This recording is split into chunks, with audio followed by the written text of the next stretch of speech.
honorable Harry former chief minister je sindu haning bagi yaning da bagi natragana adudi sindu haibada chamjano sindu haibada yaroi da nina ko yaroi da adudi moi civilian kra hatu osi hatu ode da irang thola de dum irang tho ma jarani ade sum yeng ji ko hajik laiba thokriba chahi ahum helaba jigi magi lan jigi kuki narco terrorism drug mafia ji chunghel iba lan jigi magi paring sum yeng matam da akhoi wetese maram je sum yeng yob ko moina kuki len na moina tale kuki len tan masibu magi lam ma piu dra magi lam ma pi ga dong tan masibu civilian halata ogadra ne abu khana se ko magi lan hoba lei ba sagi terrorist lei kang busing du moina mogi lei ba emo object atra mogi lei ba sagi manungi norms me am du da sagi moina ni khali ba pandam du da ko leiba amagi sathi dai ba leiba amagi terrorist ko Pakistan da base of terrorist me am ko pichibi gi na terrorist ne lei ma kok sing ji ba da sagi hoi sometimes moi crime tawi sagi suicide bomber thok na ko na micham me am hat ko to ba leiba suni tari ko tari to maduna part amani ko aduna part amani part amani have that means say India da hairo India da terrorist kang buna terrorist tar ko tam da moina taliban demand ji India ji chugai ba India ji moina warning to go try ha pose adamani misam khra hale ko misam hali si adu halam ma moina hatang ngam ngai da hasara ga su khudak da dum retaliate tar kan da government le NC ma ya ma du phanga na mo no compromise na terrorist ni no compromise ni tro phanga na ha to ni hanaki le diba ko gi palga me tekta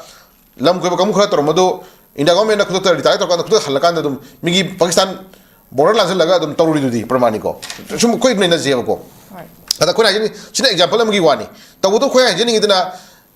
kuki terrorism jin su moina pami ba kuki lendu phangna phona bai se through legally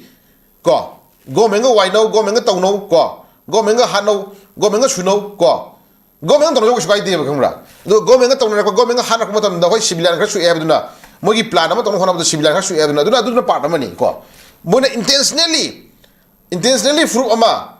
onjalaga misam mayam halaga ngasi mogi MLA mayam ko gi MLA mayam gudi mogi MLA hane lai kang bu singduna atopa le hori MLA sinjiga di moi awai khum toro de hana di sunade moi masin cha thami ne mo yana dro position pramani ko nisuro ka moina civilian onjalaga ichan che ka am gang rape to wa ngang mayam hatpa misam hatpa jina mogi pan nu phangni habagi asado adu mogi oi ba kam yaw bro ka hang lai ko hoi aduna lai ba issue je ko hajini si kotu kai sakre ko kotu haji kotu kai sakre kotu je kai sakra no IT le kai sakra no keso kai sakra no ka hang lai ko haji moina pa haji lai ba UK le pa mi ba hairi bo khalo sida kotu kari habiduri ko keso kari habiduri IT le kari habiduri gon haji thopi ro yenga seba let's see ko yenga seba ko adu noi masengi marakta sumaina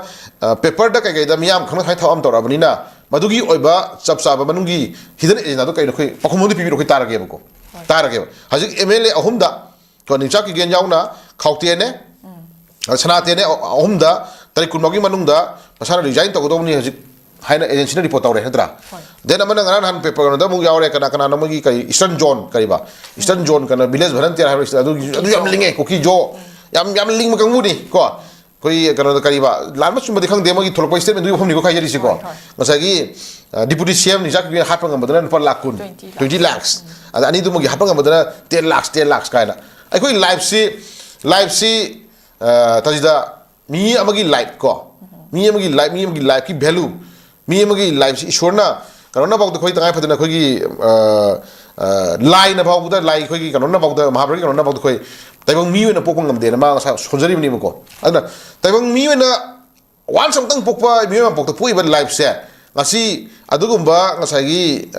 kuki Eastern Zone volunteer ka mai du jo kaung chna ba duna mi amagi life ki value jin pa lakta akun na ngasagi matin na film lak ko adna ta ko di mogi account da drug thabagi mogi account da drug lalon magi na mogi account da drug karbar to mogi masing thingam da ba paisa mayam lai da habasi mo du ka pham ne mandra mam di paisa mayam da maram kan da manipur ki civilian misam asu hapi ai ko mogi against la ko mi su am hapi basidi drug karbar to ba terrorist ni thobok mogi terrorist ni mogi plan ne basidi ko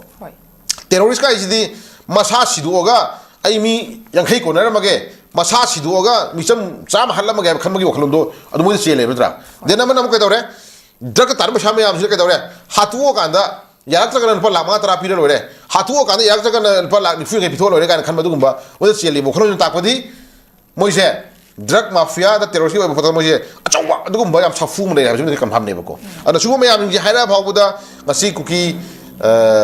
ꯀꯦꯁꯣꯒꯨꯝꯕ ꯑꯥꯏꯇꯦꯂꯦꯒꯨꯝꯕ ꯑꯗꯒꯤ then ꯑꯩꯈꯣꯏꯒꯤ ꯀꯣꯇꯨꯒꯨꯝꯕꯅ silent inspector ꯂꯩꯕꯁꯦ ꯋꯥ ꯉꯥꯡꯗꯅ ꯂꯩꯕꯁꯦ ꯀꯣ ꯁꯤꯗ ꯇꯥꯛꯄꯗꯤ ꯑꯩꯈꯣꯏꯅ ꯉꯥꯡꯉꯗꯤ ꯐꯖꯔꯔꯣꯏ ꯅꯣꯏ ꯑꯃꯨꯛ ꯈꯔ ꯉꯥꯡꯈꯠꯂꯛꯑꯣ ꯍꯥ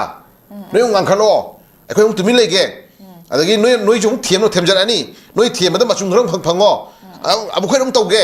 ꯍꯥꯏ ꯑꯣꯟꯊꯣꯛ ꯑꯣꯟꯊꯤꯟ ꯁꯨꯝ ꯁꯥꯟꯅꯔꯒ ꯂꯩꯕꯥꯛ ꯁꯨꯝ ꯑꯩꯈꯣꯏꯒꯤ ꯑꯉꯥꯡ ꯅꯤꯡꯉꯥꯏ ꯀꯟꯕꯒꯤꯀꯣ ꯑꯗꯣ ꯁꯤꯒꯤ ꯅꯤꯡꯉꯥꯏ ꯁꯨꯝ ꯇꯧ ꯂꯩꯔꯒꯗꯤ ꯁꯤꯒꯤ ꯅꯤꯡꯉꯥꯏ ꯁꯨꯝ ꯆꯠꯊ ꯂꯩꯔꯒꯗꯤ ꯑꯉꯥꯡ ꯅꯤꯡꯉꯥꯏ ꯀꯟꯕꯁꯦ ꯑꯍꯥꯎꯕꯅ ꯑꯃꯨꯛ ꯆꯥꯏꯌꯦꯅ ꯃꯌꯥꯝꯅ ꯁꯨꯝ ꯁꯣꯟꯅꯕꯒꯤ ꯋꯥꯅꯤ ꯍꯩꯍꯧꯗ꯭ꯔꯗꯤ ꯀꯣ ꯍꯩꯍꯧꯗ꯭ꯔꯗꯤ ꯑꯩꯈꯣꯏꯒꯤ ꯆꯩꯔꯣꯡ ꯐꯖꯕ ꯍꯥꯏꯇꯥꯔꯦꯀꯣ ꯃꯃꯥ ꯃꯄꯥ ꯈꯔ ꯁꯥꯊꯤꯕꯗꯗꯤ ꯀꯣ ꯈꯔ ꯂꯥꯏꯔꯕ ꯃꯃꯥ ꯃꯄꯥ ꯈꯔ ꯁꯥꯊꯤꯕꯗꯗꯤ ꯃꯊꯣꯡ ꯃꯔꯝ ꯈꯪꯗꯕ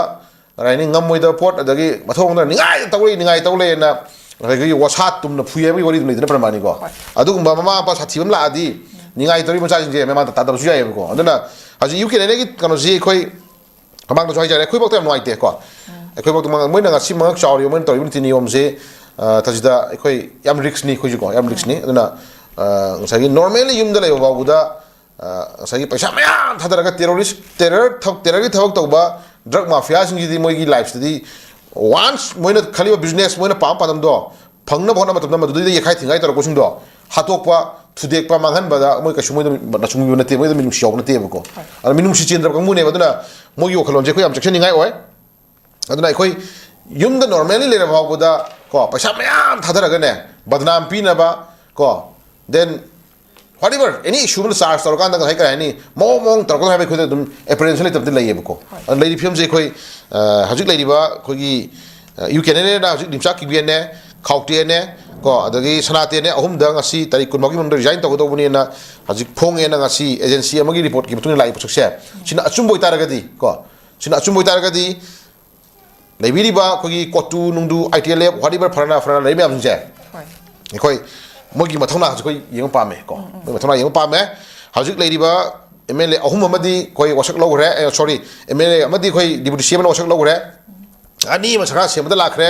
ꯑꯃꯅ ꯉꯁꯤ ꯏꯌꯥꯔꯄꯣꯔꯠ ꯇꯥꯟꯅ ꯑꯩꯈꯣꯏ ꯋꯦꯜꯀꯝ ꯇꯧꯈ꯭ꯔꯦ ꯀꯣ ꯑꯗꯨꯗꯤ ꯋꯥꯁꯛ ꯂꯧꯈ꯭ꯔꯤꯕ ꯗꯤꯄꯨꯇꯤ ꯁꯤ ꯑꯦꯝꯅ ꯃꯅꯤꯄꯨꯔ ꯊꯨꯒꯥꯏꯔꯣꯏ ꯃꯅꯤꯄꯨꯔ ꯀꯟꯒꯅꯤ ꯑꯃꯠꯇꯗ ꯑꯩꯈꯣꯏ ꯍꯤꯡꯃꯤꯟꯅꯅꯤ ꯀꯥꯏꯅ ꯋꯥꯁꯛ ꯂꯧꯕ ꯉꯝꯃꯤꯕ ꯑꯗꯨꯒꯨꯝꯕ ꯗꯤꯄꯨꯇꯤ ꯁꯤ ꯑꯦꯝ ꯑꯃꯅ ꯂꯧꯈꯤꯕ ꯋꯥꯁꯛꯁꯦ ꯉꯁꯤ ꯇꯣꯉꯥꯟꯕ ꯌꯨꯀꯦꯅꯦꯅ ꯉꯁꯤ ꯑꯐꯣꯡꯕ ꯂꯦꯇꯔ ꯑꯃꯒ ꯂꯣꯏꯅꯅ ꯑꯦꯖꯦꯟꯁꯤ ꯑꯃꯒꯤ ꯔꯤꯄꯣꯔꯠꯇ ꯉꯁꯥꯏꯒꯤ ꯇꯥꯔꯤꯛ 20ꯒꯤ ꯃꯅꯨꯡꯗ ꯔꯤꯖꯥꯏꯟ ꯇꯧꯒꯗꯧꯕꯅꯤ ꯍꯥꯏꯔꯛꯄ ꯉꯝꯃꯛꯏꯁꯤꯅ ꯇꯥꯛꯄꯗꯤ ꯁꯤꯒꯤ ꯃꯔꯨꯝꯗ ꯂꯩꯔꯤꯕ ꯊꯧꯅꯥ ꯐꯅ ꯉꯥꯡꯉꯝꯕ ꯀꯣꯇꯨ ꯑꯥꯏꯇꯦꯂꯦꯞ ꯀꯦꯁꯣ ꯋꯥꯔꯤꯕ ꯐꯔꯅ ꯀꯨꯀꯤ ꯖꯣ ꯀꯥꯎꯟꯁꯤꯜ ꯑꯗꯨꯗꯨ ꯂꯩꯔꯤꯕ ꯃꯌꯥꯝꯁꯤꯡꯁꯦ ꯃꯣꯏꯒꯤ ꯄꯥꯎꯈꯨꯝ ꯑꯩꯈꯣꯏ ꯍꯧꯖꯤꯛ ꯄꯥꯝꯃꯦ ꯀꯣ ꯌꯦꯡꯅꯤꯡꯉꯦ ꯍꯧꯖꯤꯛꯀꯣ ꯃꯣꯏꯅ ꯀꯩꯒꯨꯝꯕ ꯄꯥꯎꯈꯨꯝꯗ ꯄꯤꯔꯛꯇ ꯇꯥꯔꯒꯗꯤ ꯌꯨꯀꯦꯅꯦꯅꯦ ꯂꯩꯔꯤꯕ ꯑꯦꯖꯦꯟꯁꯤ ꯃꯌꯥꯝꯁꯤꯒ ꯃꯣꯏꯁꯦ ꯂꯧꯊꯨꯅꯔꯒ ꯍꯥꯏꯇꯥꯔꯦꯀꯣ ꯂꯧꯊꯨꯅꯔꯒ ꯄꯣꯂꯤꯁꯤ ꯑꯃ ꯁꯤꯜꯂꯦ ꯍꯥꯏꯕꯁꯤ ꯑꯩꯈꯣꯏ ꯑꯗꯨꯝ ꯂꯧꯗꯣꯏꯅꯤ ꯅꯠꯇ꯭ꯔꯥ ꯍꯥꯏꯇꯥꯔꯒꯗꯤ ꯉꯁꯥꯏꯒꯤ ꯑꯦꯔꯤꯌꯥꯁꯤꯗ ꯉꯁꯥꯏꯒꯤ ꯃꯅꯤꯄꯨꯔ ꯊꯨꯒꯥꯏꯕ ꯄꯥꯝꯗꯕ ꯃꯅꯤꯄꯨꯔ ꯊꯨꯒꯥꯏꯕꯗ ꯑꯩꯈꯣꯏ ꯉꯥꯏꯍꯥꯛ ꯁꯥꯎꯔꯨꯔꯒꯁꯨ ꯍꯥꯏꯇꯥꯔꯦꯀꯣ ꯍꯟꯖꯤꯜꯂꯒ ꯃꯅꯤꯄꯨꯔ ꯀꯟꯒꯅꯤ ꯍꯥꯏꯕꯤꯔꯤꯕ ꯑꯩꯈꯣꯏꯒꯤ ꯂꯩꯕꯤꯔꯤꯕ MLA ꯈꯔꯁꯦ ꯁꯤꯒꯤ ꯆꯞ ꯆꯥꯕ ꯁꯦꯀꯨꯔꯤꯇꯤ ꯄꯤꯗꯅ ꯈꯣꯠꯇꯅ ꯀꯣ ꯆꯞ ꯆꯥꯅ ꯑꯩꯈꯣꯏꯒꯤ ꯃꯣꯏꯒꯤ ꯑꯣꯏꯕ ꯂꯥꯏꯐ ꯑꯃ ꯉꯥꯛꯄꯤꯗꯅ ꯍꯥꯏꯇꯥꯔꯦꯀꯣ ꯉꯥꯛꯄꯤꯗꯅ ꯃꯅꯤꯄꯨꯔꯁꯦ ꯑꯃꯠꯇ ꯑꯣꯏꯅ ꯍꯤꯡꯃꯤꯟꯅꯅꯕ ꯍꯣꯠꯅꯕ ꯃꯇꯝꯗ ꯊꯧꯗꯥꯡ ꯂꯧꯕꯤꯕ ꯃꯇꯝꯗ ꯂꯩꯉꯥꯛꯅ ꯗꯥꯏꯇ ꯂꯧꯕꯤꯌꯨ ꯀꯣ ꯑꯗꯣ ꯗꯦꯟ ꯑꯃꯅ ꯍꯧꯖꯤꯛ ꯑꯩꯈꯣꯏ ꯆꯦꯛꯁꯤꯟꯅꯤꯡꯉꯥꯏꯗꯤ ꯑꯣꯏꯔꯤ ꯀꯣ ꯆꯦꯛꯁꯤꯟꯅꯤꯡꯉꯥꯏꯗꯤ ꯑꯣꯏꯔꯤ ꯍꯥꯏꯐꯝ ꯊꯝꯖꯔꯀꯥꯟꯗ ꯌꯨꯀꯦꯅꯦꯁꯤ ꯑꯩꯈꯣꯏ ꯀꯌꯥꯃꯨꯛ ꯌꯥꯝꯅ ꯃꯄꯥꯟ ꯀꯟꯕꯅꯣ ꯀꯌꯥꯃꯨꯛ ꯌꯥꯝꯅ ꯊꯧꯅꯥ ꯂꯩꯔꯕꯅꯣ ꯍꯥꯏꯁꯤ ꯑꯩꯈꯣꯏꯅ ꯉꯁꯥꯏ ꯑꯦꯔꯤꯌꯥꯁꯤꯗ ꯈꯪꯅꯤꯡꯕ ꯎꯅꯤꯡꯕ ꯂꯩꯀꯣ ꯑꯗꯩ ꯃꯣꯏꯅ ꯐꯣꯡꯅ ꯁꯤꯒꯤ ꯁ꯭ꯇꯦꯖꯗ ꯋꯥ ꯍꯥꯏꯕ ꯉꯝꯃꯤꯕ ꯐꯣꯡꯅ ꯃꯣꯏꯅ ꯊꯕꯛ ꯇꯧ ꯉꯝꯃꯤꯕ ꯐꯣꯡꯅ ꯃꯣꯏꯅ ꯅꯣꯡꯃꯩ ꯀꯥꯞꯄ ꯉꯝꯃꯤꯁꯦ ꯀꯅꯥ ꯃꯇꯨꯡꯗ ꯀꯅꯥ ꯂꯩꯔꯤꯒꯦ ꯍꯥꯏꯕꯁꯤꯃꯁꯨ ꯑꯩꯈꯣꯏ ꯈꯪꯐꯝ ꯆꯪꯉꯤꯀꯣ ꯑꯗꯨꯅ ꯁꯤ ꯃꯌꯥꯝꯁꯤ ꯎꯔꯒ ꯍꯥꯏꯖꯔꯀꯥꯟꯗ ꯑꯩꯈꯣꯏ ꯂꯩꯔꯤꯕ ꯄꯣꯠꯁꯛꯁꯦ ꯑꯩꯈꯣꯏ ꯀꯨꯀꯤꯒꯤ ꯂꯩꯔꯤꯕ ꯑꯗꯨꯒꯨꯝꯕ ꯉꯁꯥꯏꯒꯤ ꯈꯤꯇꯪ ꯃꯕꯨꯛꯆꯦꯜ ꯁꯦꯡꯗꯕ ꯍꯥꯏꯇꯥꯔꯦꯀꯣ ꯀꯅꯥꯒꯨꯝꯕ ꯈꯔ ꯌꯥꯎꯔꯤꯁꯤꯡꯁꯦ ꯑꯩꯈꯣꯏ ꯁꯤꯗꯒꯤ ꯑꯩꯈꯣꯏ ꯆꯦꯛꯁꯤꯟꯅꯤꯡꯉꯥꯏ ꯑꯣꯏꯔꯦ ꯃꯐꯝꯁꯦ ꯁꯨꯃꯥꯏꯅ ꯊꯝꯖꯒꯦ ꯊꯥꯒꯠꯆꯔꯤ ꯑꯣꯖꯥ